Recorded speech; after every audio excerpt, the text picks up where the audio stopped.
Olá, tudo bem? Estamos aqui de volta no programa Pontuando com uma questão de consumo, o consumo hedonista, que é uma coisa que está muito dentro da nossa realidade.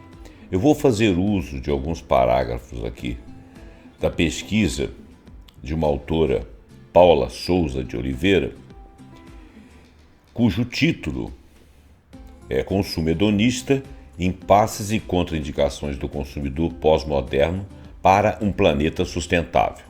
Esse não é o meu título, até porque eu me aproveitei apenas de algumas partes e vou fazer algum comentário, vou fazer alguns comentários meus, que obviamente você vai levar em consideração se você concordar ou se você discordar, você pode deixar no comentário desse podcast vídeo. Eu tenho um problema particular pessoal, de acordo com o meu pensamento, que nós produzimos demais. Mas nós produzimos demais também porque existe um consumidor final hedonista, ou seja, aquele que já elevou-se à categoria de uma criatura que precisa constantemente consumir como se estivesse em busca da salvação ou em busca da felicidade. O meu ponto de vista é bastante parecido com o da autora aqui. Eu vou me apropriar de 3 parágrafos do texto dela, não vou ler tudo porque é uma pesquisa completa, mas ela começa dizendo assim: essa pesquisa objetivou analisar até que ponto os problemas ambientais decorrentes do produtivismo versus consumismo impactam nas atividades de compra do consumidor hedonista. Ela aqui fala do soteropolitano, ou seja, hedonista lá de Salvador, e faz uma pesquisa dentro dos shoppings de Salvador, mas ela tem um momento em que ela fala de forma generalista. Mas, em outras palavras, nós estamos falando de consumo hedonista, nós estamos falando de estratégias de marketing, de descartabilidade e de sustentabilidade.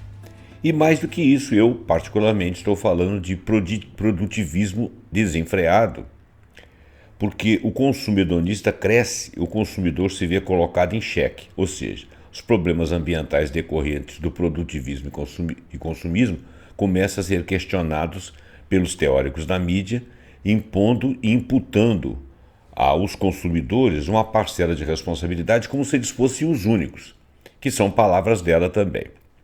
Ela faz um contexto, fala de Kotler e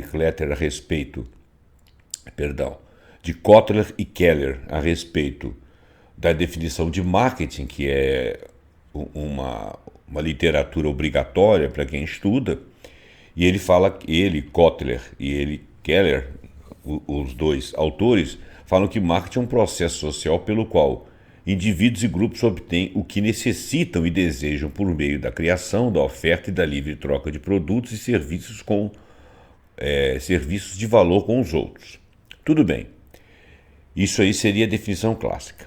Mas ela cita um outro autor, o Souza, que dá uma nova definição de marketing, e essa definição de marketing ela seria um pouco mais, um pouco mais crítica e mais realista também. Vamos lê-la.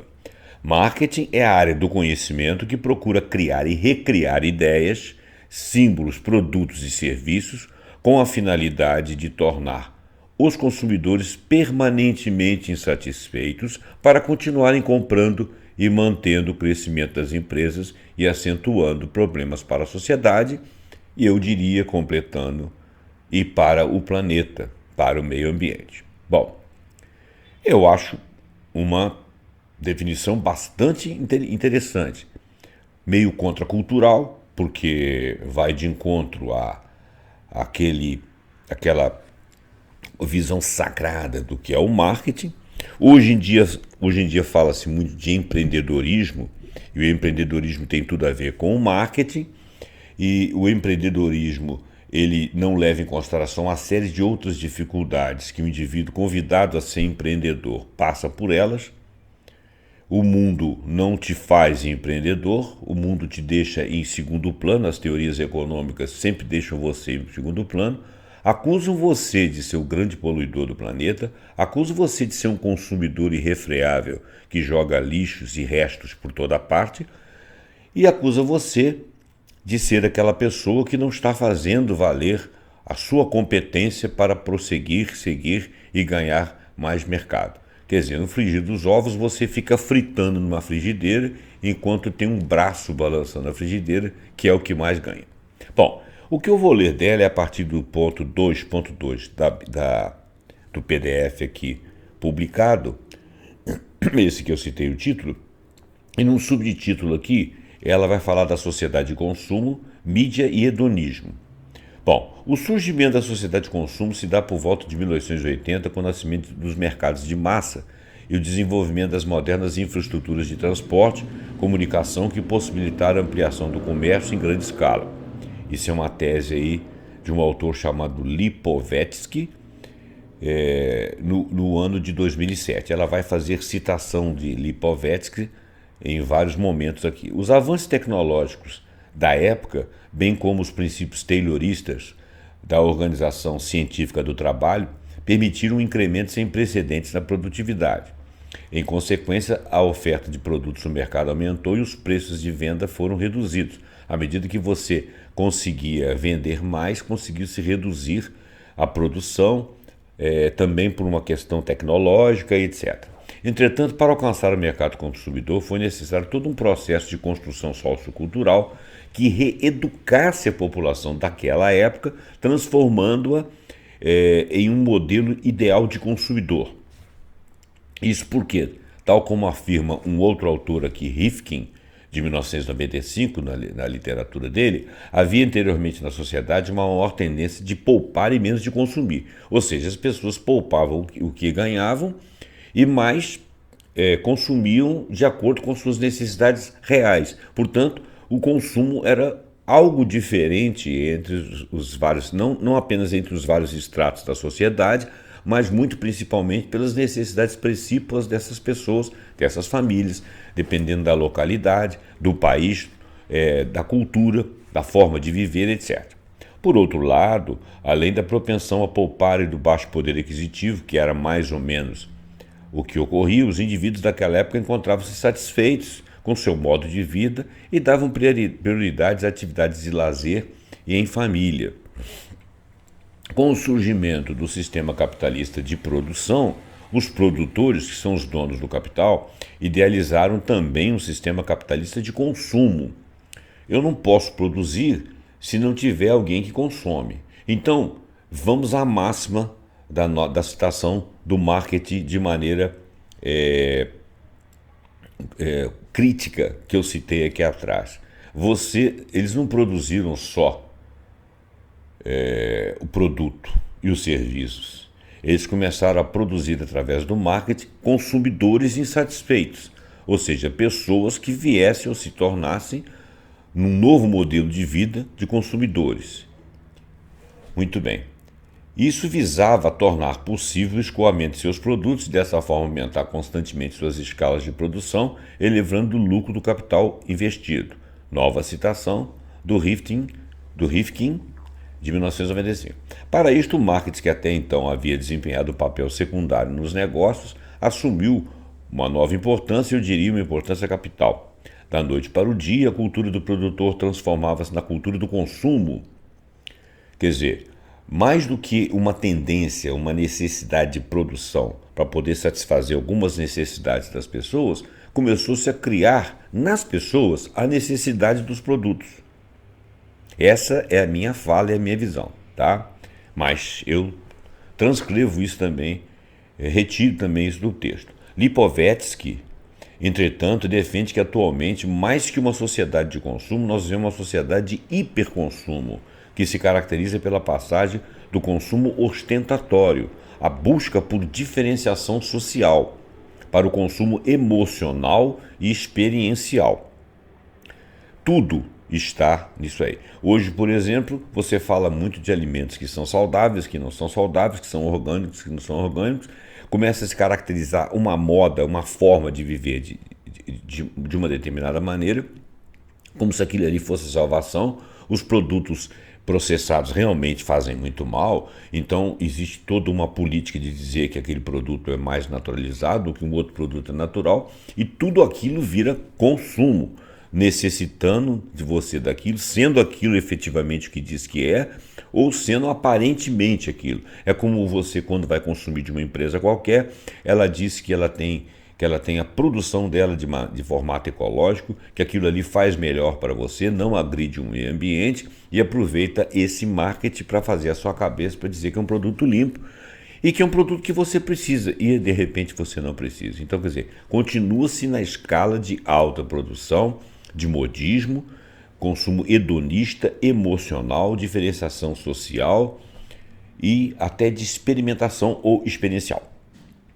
Na pós-modernidade, o que impulsiona o consumo está muito além do valor do honorífico das coisas, mas sim o valor distrativo, nas sensações e nos benefícios que os bens da cultura de massa podem trazer para a nossa vida.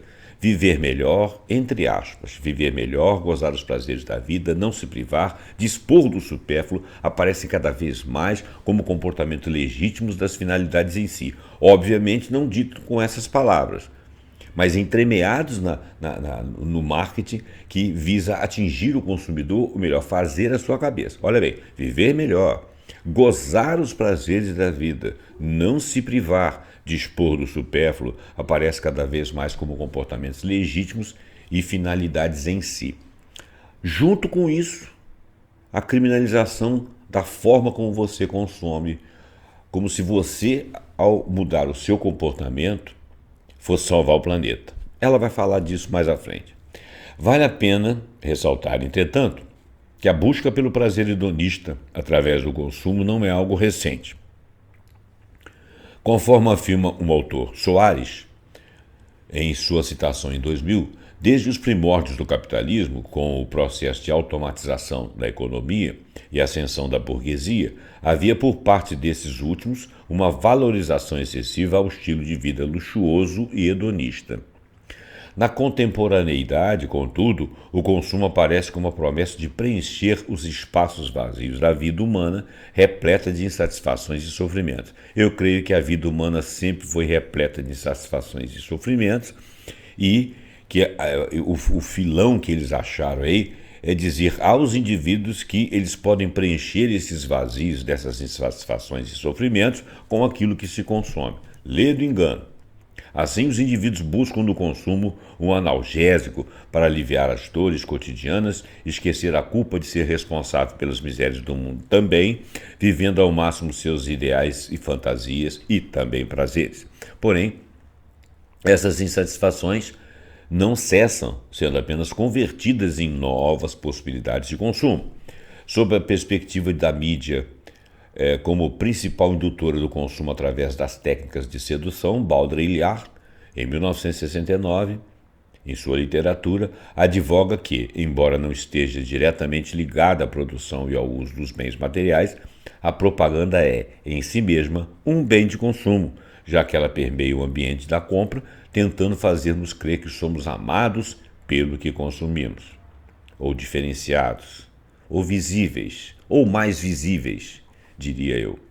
Mesmo assim, apesar da magia que se tenta criar em torno dos objetos, a persuasão exercida pela mídia não é tão grande quanto o que se imagina. Segundo o autor Baudrillard, os consumidores creem tanto na mídia quanto as crianças creem no Papai Noel.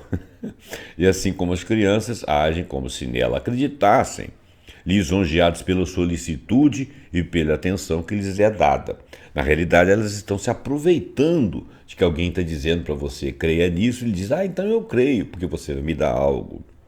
Não se acredita no que não se acredita no que diz, mas age como se acreditasse. A demonstração do produto não convence no fundo a ninguém. Serve para racionalizar a compra, que de todas as formas precede ou ultrapassa os motivos racionais. Eu diria os motivos naturais, os motivos reais. Ou se você racionalizasse, você veria que você não precisa daquilo. No entanto, sem acreditar no produto, creio ele, Baudrillard, creio na publicidade que me quer fazer crer.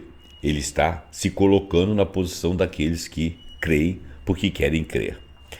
Desta forma, prossegue ele, o indivíduo é condicionado lentamente através desse consumo sem trégua, prazeroso, mas também frustrador, glorioso, mas também culpabilizador, do corpo social por inteiro, ou seja, da sociedade, ou das sociedades. Ainda para Baudrillard, em 1969, em sua literatura, os objetos, através do valor que a mídia lhes confere, têm a missão de preencher a estranheza e o vazio da vida humana, dando significado a questões como o que quero? Quem sou eu? Diminuindo assim a fragilidade psicológica dos homens, seres humanos, né?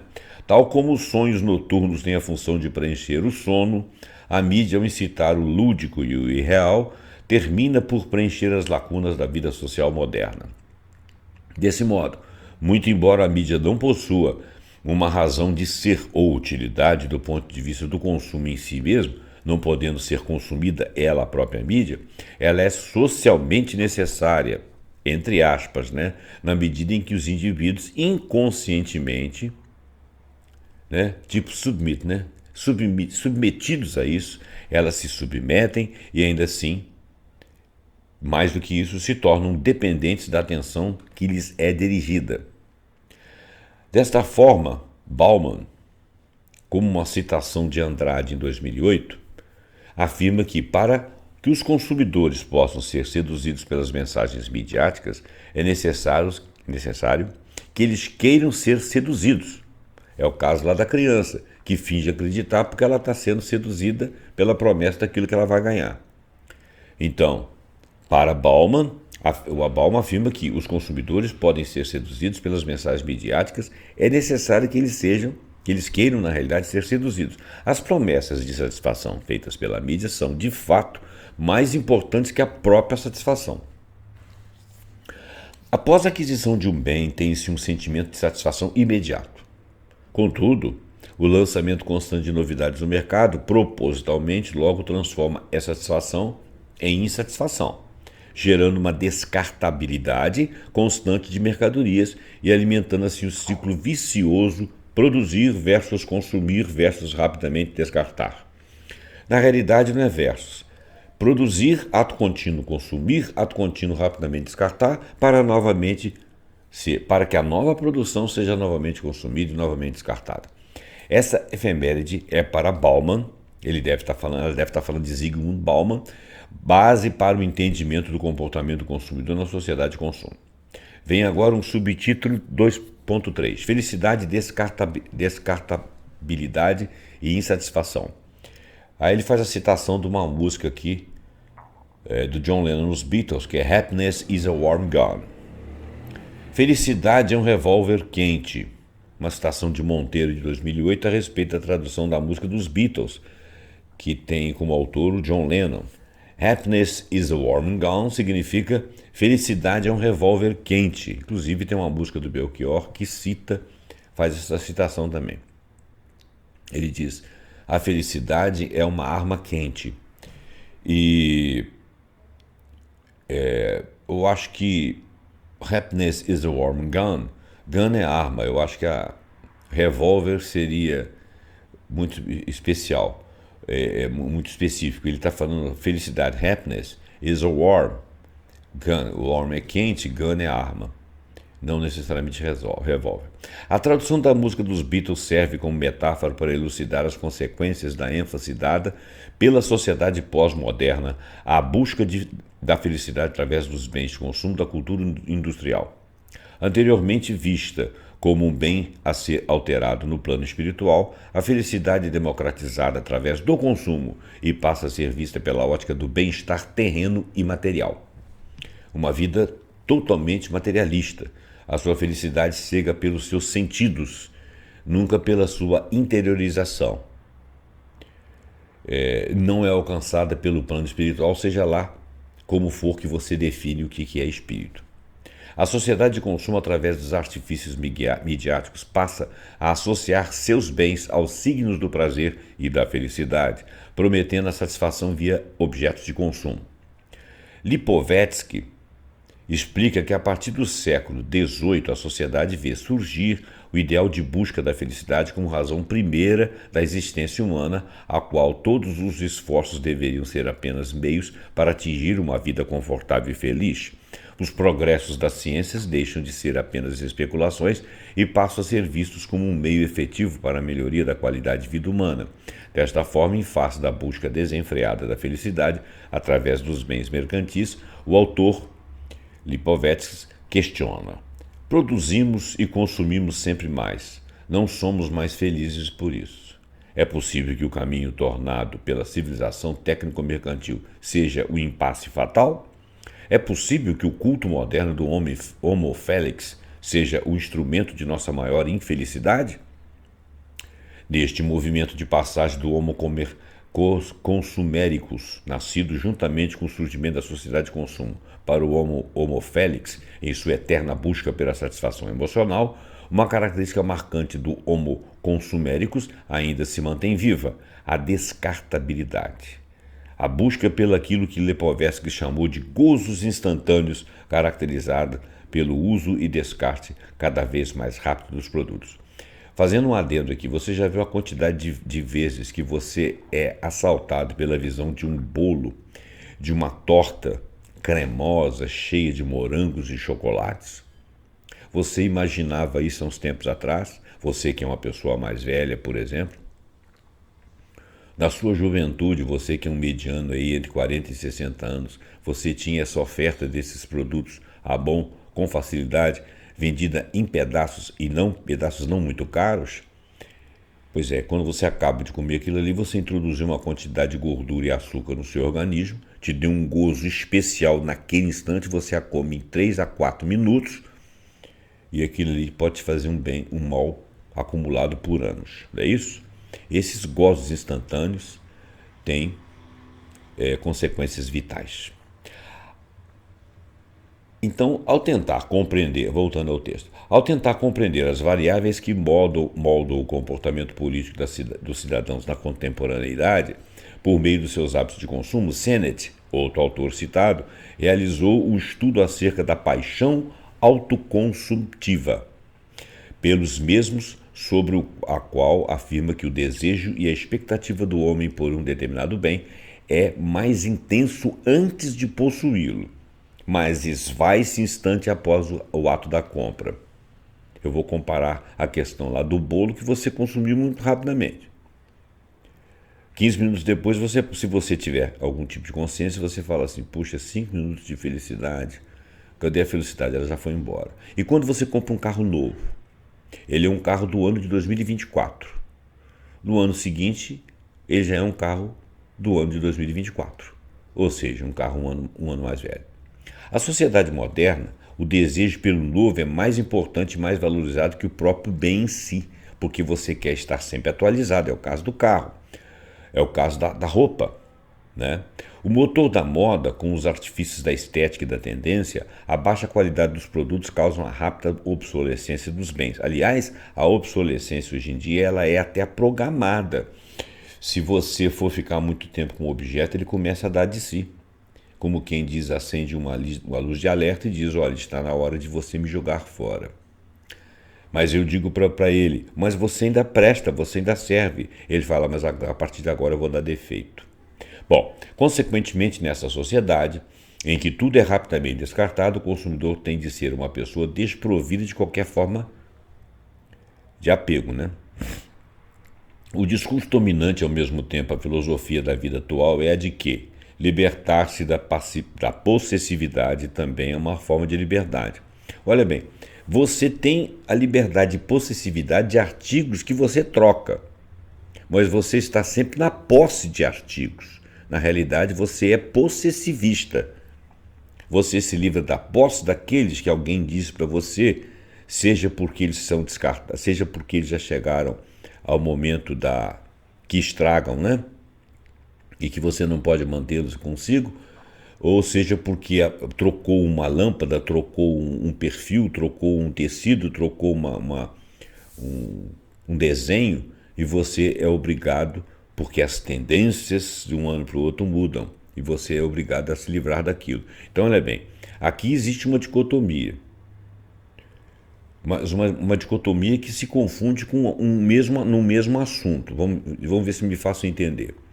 Você consegue sendo possessivo daqueles bens. O fato é que você está descartando porque você mantém a capacidade de posse de algo novo. Então você não se apega ao velho. Mas por que você não se apega ao velho? Você joga uma camisa de 1 ano, 2 anos, que já está começando, que estão dizendo para você que ela não está mais na moda, por uma outra camisa. Então você mantém a posse. Você não pode ter a posse do velho, mas tem que ter sempre a necessidade de ter a posse do novo. Isso são pensamentos meus, tá? Você pode discordar de mim. Nota-se que, apesar da população contemporânea ter acesso a um consumo 4,5 vezes maior que a de seus avós na virada do século, com uma enorme variedade de confortos tecnológicos, eu diria, muito desnecessários, a qualidade de vida em si não deu um grande salto, pois não houve um incremento proporcional em felicidade e realização. Eu até diria ao contrário. Na corrida em busca do maior poder aquisitivo, fontes de satisfação humanas básicas são relegadas ao segundo plano. Quem disse isso foi Soares, autor citado já no início. Observa-se dessa forma que na sociedade contemporânea nem a gigante variedade de produtos oferecidos pelo mercado, nem as promessas de publicidade, nem os desejos de consumo, nem a busca desenfreada por prazer, conforto e liberdade, nem mesmo a alta descartabilidade dos bens de consumo parecem contentar o homem pós-moderno e aumentar seu nível de satisfação e felicidade. Nesse momento, torna-se plausível o questionamento de Lipovetsky. Aonde nos leva a corrida desenfreada à felicidade privada? Mais um título, 2.4, entre o consumo e a sustentabilidade. Como ficamos? É uma pergunta que ela faz. Ao tempo que o consumo emocional e hedonista se expande, a cultura da descartabilidade traz à tona uma alarmante preocupação quanto aos limites ecológicos do planeta Terra em prover os bens necessários à manutenção do estilo de vida humano, já que tudo se faz obsoleto num curto espaço de tempo, exigindo ser jogado fora, mais extração de matéria-prima, mais lixo no meio ambiente, mais coisas descartáveis que não são reprocessáveis e que vão ficar muito tempo na natureza, porque não existe jogar fora. A gente joga no nosso quintal, todo o resto do mundo faz parte do nosso mundo. As críticas à descartabilidade e à frivolidade do consumo tornam-se temas recorrentes da sociedade globalizada, é o que nós estamos fazendo aqui, inclusive, e os problemas ambientais decorrentes do produtivismo e consumismo começam a ser questionados, mas recaindo sobre o consumidor a responsabilidade pela crise ambiental que o planeta está enfrentando. Olha o maniqueísmo. Eu produzo, crio em você uma necessidade, você se submete, você é possessivo e desapegado, você mantém a posse, mas desapega do velho, você quer o novo, você transmuta o tempo todo de estilos e personalidades e coisas a serem consumidas, múltiplas coisas, e você ainda é responsável por estar arrebentando o planeta. Você é convencido de ser tudo. Para Anne Leonard existe uma contradição evidente, eu acabei de citá-la aqui nas minhas palavras, mas ela é ignorada no modo de funcionamento do sistema capitalista.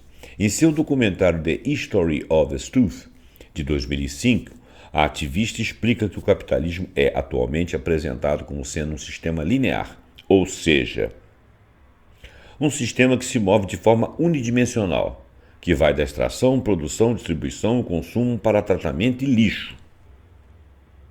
No entanto, a contradição encontra-se no fato de que todo esse fluxo acontece em um planeta de recursos finitos, ou seja, em um sistema não linear. Quer dizer, você não tem um final lá que é fim. O sistema não é linear, ele é cíclico, né? Ele não é um gráfico em linha reta. Findou, acabou. Ou que caminho para o infinito. Ele é cíclico, ele volta aqui para dentro. Né? A constatação é, então, simples. Não se pode sustentar um fluxo linear em um sistema finito, ou ao mesmo tempo, ou não por muito tempo. Nós já passamos desse tempo. O sistema que fornece sustentação para esse mundo de coisas é finito. E o fluxo linear de consumo considera-se como se ele fosse finito, como a reta linear que ele representa. Sendo assim, o grande dilema da atualidade, talvez o maior de todos, está entre a sustentabilidade dos mercados, dos próprios mercados, através de altos níveis de consumo que dão fôlego ao desenvolvimento do sistema capitalista versus a sustentabilidade do planeta.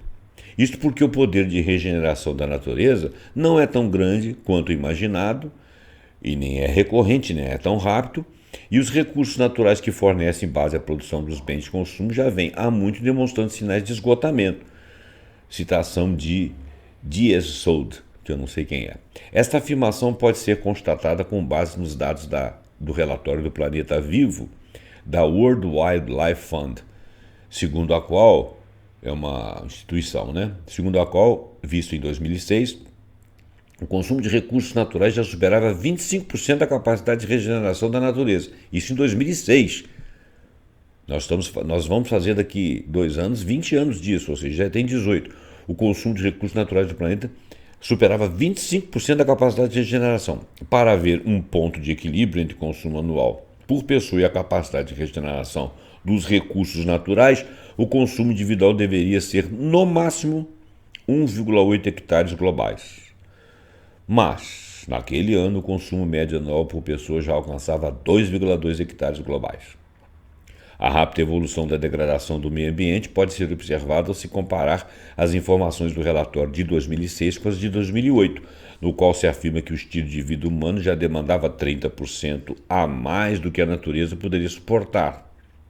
Quer dizer, já tínhamos passado de 25%. Segundo esse relatório, para 2030 a humanidade estará consumindo o equivalente a 2 planetas Terra. Isso significa dizer que excedemos a capacidade de a Terra suportar nosso estilo de vida. Menção feita pela World Wildlife Fund. Neste clima de apocalipse que paira sobre o futuro da civilização humana, Lipotvetsky comenta que o consumidor, antevisto como uma figura alienada da realidade, apenas manipulado pelas estratégias de marketing, passa a ser visto como o principal responsável pela degradação do meio ambiente, munido da importantíssima missão agora de salvar o planeta contra a sua destrutibilidade pessoal. Canalhas, né? Entretanto, Bryant, em seu documento da Servidão Moderna de 2007, observa tal fato como sendo uma saída encontrada pelos verdadeiros culpados pela destruição ecológica. E ele vai ser detrator, ele vai detratar esse pessoal. Olha só o que ele diz. Ele está indignado. Os mesmos que contaminam são os que se apresentam atualmente como salvadores do planeta. São os imbecis da indústria do espetáculo, patrocinados pelas firmas multinacionais. Tentam nos convencer que uma simples mudança em nossos hábitos bastará para salvar o planeta do desastre. E enquanto nos culpam, continuam contaminando sem parar o meio ambiente e o nosso espírito. Citação de Bryant, 2007. Outro autor, Capra, analisa os aspectos ocultos da economia global capitalista. Segundo o autor, o seu único objetivo é o lucro. Ele não está preocupado com mais nada. E o discurso que dissemina é o de que o crescimento do comércio internacional expandirá a economia, que, por sua vez, como num círculo virtuoso, trará melhores condições de vida para todas as pessoas no globo. E a maioria acredita nisso. Daí a ideia do empreendedorismo. Quando você está lá no sovaco do cavalo, do cachorro, do bicho qualquer, quando você já está lá por baixo, alguém diz, você não fez o suficiente, você tem que ser empreendedor. E o desgraçado fica se achando o último culpado, o maior culpado da própria desgraça. Ele não sabe que o sistema alimenta apenas a fonte principal. Te culpa de tudo, te deixa na base, te chama de não empreendedor, de não criativo, de não trabalhador, de vagabundo, se for o caso. E quando você trabalha, ele fala, se retirar seus direitos, você vai concorrer mais, você vai correr mais atrás, porque se não encarece demais os produtos, a vida fica muito difícil. Aí você perde direitos, perde paz, perde saúde, perde tudo para ser empreendedor, individual, precarizado, consumista e estragador de planeta e culpado disso tudo. Muito bem. Contudo, da mesma forma que os economistas empresariais ignoram os custos sociais da produção, eu sou muito preocupado com esse negócio de produção, assim o fazem com custos ambientais. O autor considera que os tratados de livre comércio só acentuam os problemas ambientais ao tempo em que buscam eliminar as barreiras da legislação para não comprometerem seus lucros.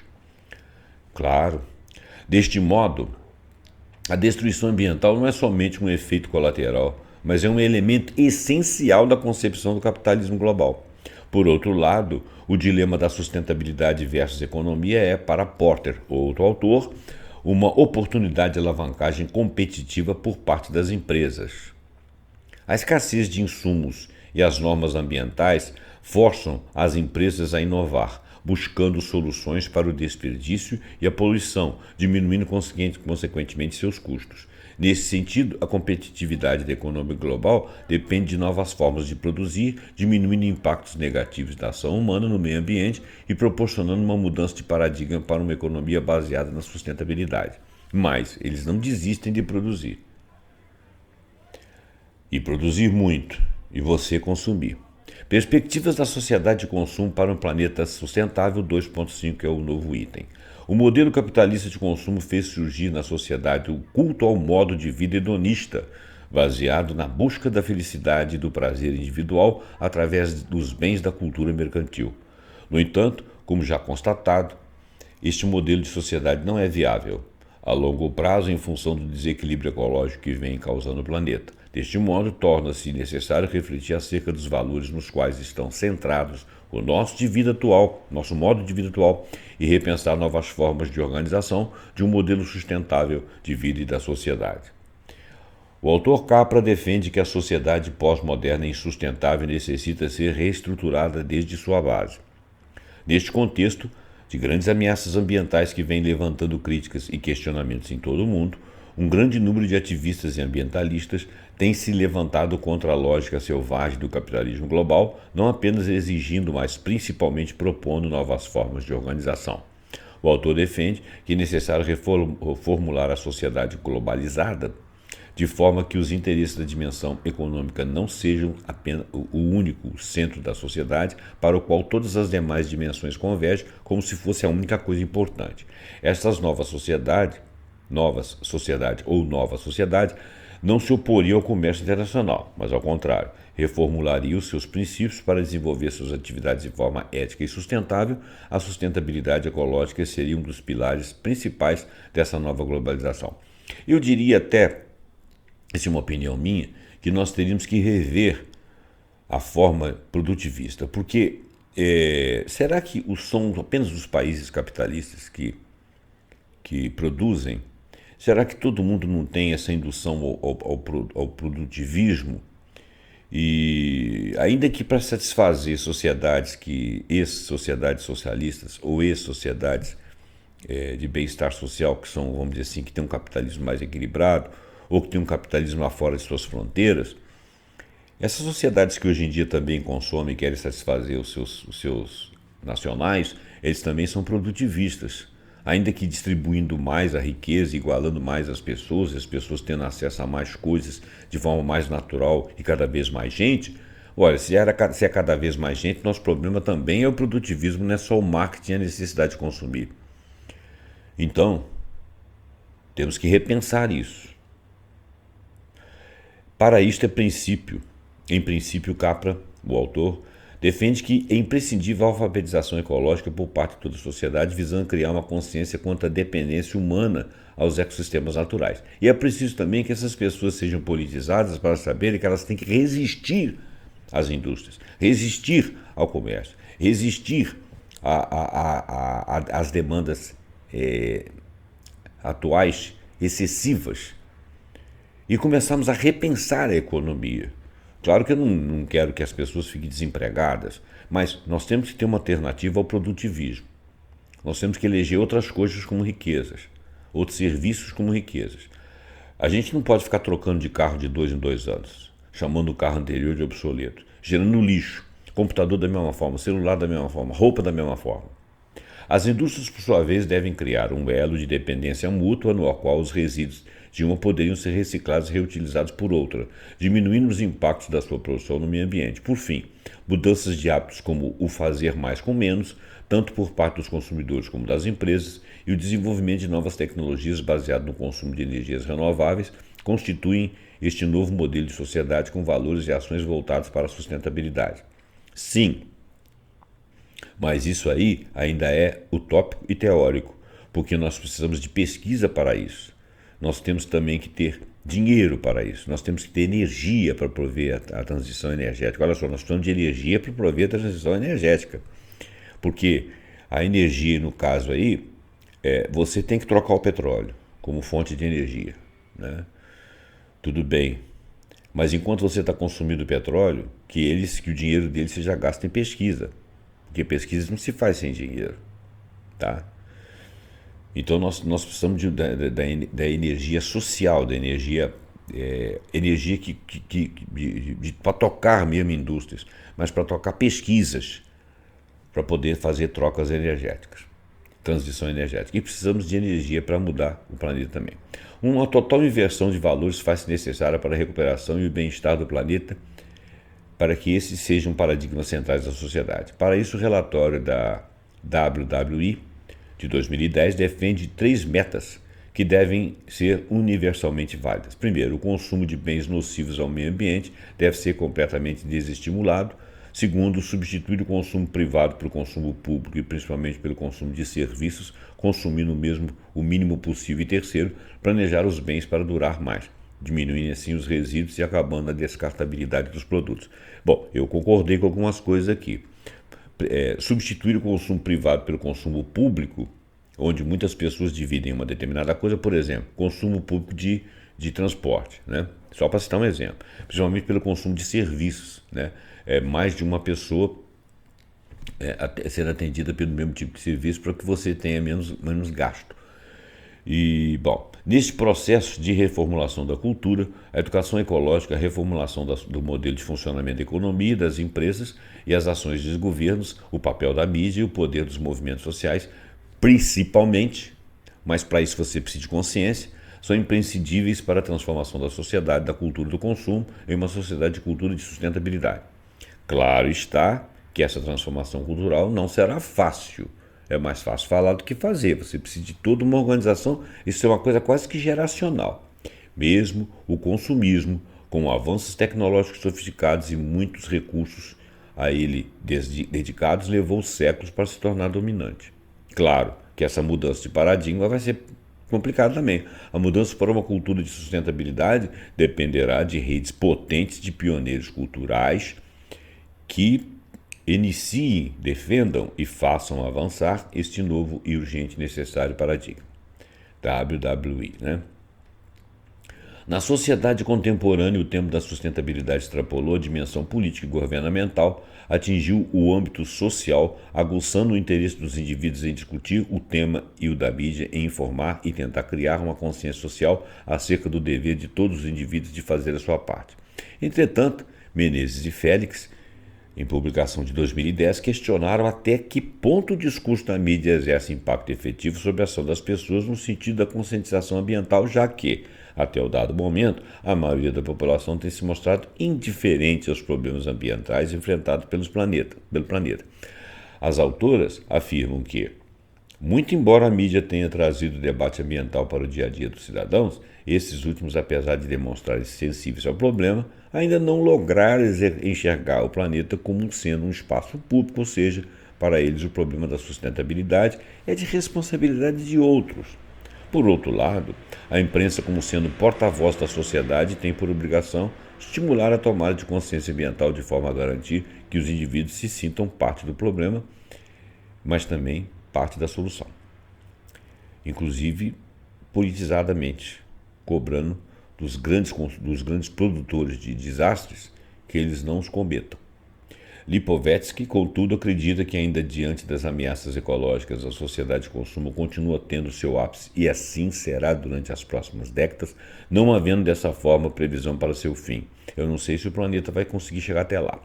Porém, os limites ecológicos imporão novas formas de produção menos destrutivas, principalmente através do desenvolvimento de novas tecnologias e da desmaterialização do consumo, com uma maior ênfase no consumo de serviços, embora a busca pela felicidade através do consumo desenfreado deva continuar, vaticina o autor.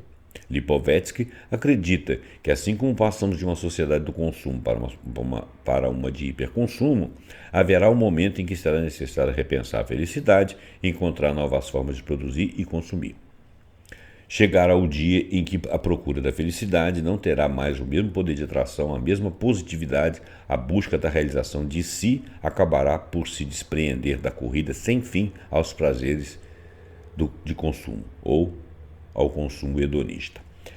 Bom, gente, eu vou findar aqui, ela entra agora em aspectos metodológicos, depois ela vai falar da discussão dos resultados, ela vai falar do consumidor hedonista e comportamento de compra e vai falar uma série de outras coisas, porque isso aqui é uma pesquisa.